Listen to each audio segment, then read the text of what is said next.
Sir John Alexander Macdonald, Canada's first Prime Minister, was one of the central figures in the founding of the Canadian Confederation. Born on January 11, 1815, in Glasgow, Scotland, Macdonald's journey to becoming a key political leader in Canada is one of determination, political acumen, and significant contributions to the nation's development. Early life and immigration. John A. Macdonald was born to Alexander Macdonald, a successful businessman, and his wife, Helen Shaw. The family moved from Scotland to Canada in 1820 when John was just 5 years old, settling in Kingston, Upper Canada, now Ontario. The Macdonalds faced several hardships during their early years in the New World, with John's father struggling to maintain his business and financial stability.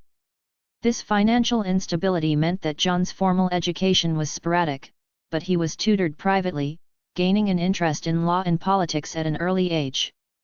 Legal career and early political involvement. At the age of 15, Macdonald began working as a clerk in a law office, and by 1836, he had been admitted to the bar as a lawyer. Macdonald's legal skills proved to be an asset, but his keen interest in politics soon led him to seek a role in public life. He was elected to the Legislative Assembly of the Province of Canada, a position that included parts of modern Ontario and Quebec, in 1844, where he began to establish his political career. Macdonald's political philosophy was based on conservatism, and he initially aligned with the Conservative Party, advocating for policies that promoted British loyalty and the strengthening of ties with the United Kingdom.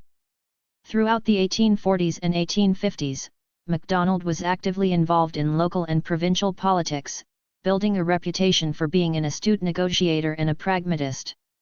Political rise and confederation. Macdonald's pivotal role in Canadian history came as the country began to consider a more unified political structure. In the mid-19th century, the British colonies in North America were facing numerous challenges, including economic instability, military threats, and logistical difficulties caused by their separation into individual entities. Macdonald became one of the central figures pushing for the creation of a unified nation. In 1864, Macdonald began collaborating with other political leaders, such as George Etienne Cartier, to pursue the idea of a federal union of the British North American colonies. The idea of a confederation gained traction, and after extensive negotiations, the British North America Act was passed in 1867. On July 1, 1867, Canada officially became a self-governing dominion within the British Empire, with Macdonald serving as the country's first Prime Minister. As Prime Minister, Macdonald's leadership as Prime Minister from 1867 to 1873 and again from 1878 until his death in 1891 was marked by numerous challenges and successes. His government was focused on nation building, and he played an essential role in laying the foundations for Canada's future. Expansion of Canada. One of Macdonald's major goals was to expand Canada's territory westward. In 1871, he oversaw the negotiation of a deal with British Columbia to join the Confederation, ensuring that the province would gain a transcontinental railway. This promise led to the construction of the Canadian Pacific Railway, which would connect the country from coast to coast and solidify the political and economic unity of the new nation. His vision was to create a nation from sea to sea. Indigenous policies. Macdonald's policies toward Indigenous peoples were often controversial. He implemented policies that were meant to control and assimilate Indigenous populations, including the creation of the residential school system, which aimed to erase Indigenous cultures and languages. His government's approach to Indigenous affairs remains a subject of criticism and a painful chapter in Canadian history. Economic and political legacy. Macdonald was a staunch advocate of a protective tariff, which aimed to promote Canadian industries and protect them from foreign competition, especially from the United States. This policy, known as the National Policy, contributed to Canada's economic growth during the late 19th century. Macdonald also worked to consolidate political control over the country, steering Canada through early internal challenges such as the Red River Rebellion in 1869 and the Northwest Rebellion in 1885. Personal life and challenges. Macdonald's personal life was marked by tragedy and resilience. In 1843, he married Isabella Clark, but she tragically passed away in 1857, leaving him deeply mournful.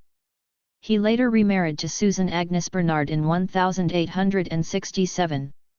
Macdonald's health was often frail, and he suffered from several ailments, including a stroke in 1873, which temporarily sidelined him from politics.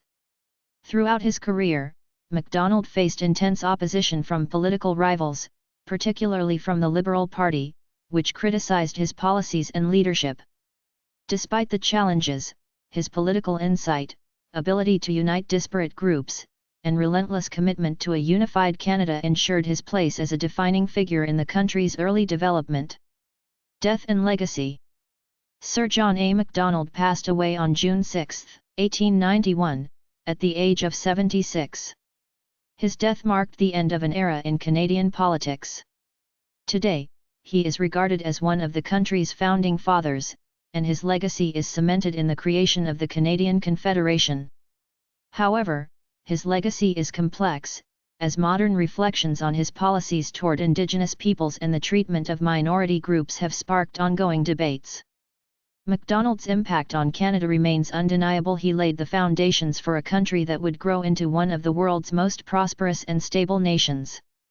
His contributions to the creation of Canada, particularly his role in Confederation, have ensured his place as one of the most influential figures in Canadian history. Thank you for watching. Please subscribe our channel.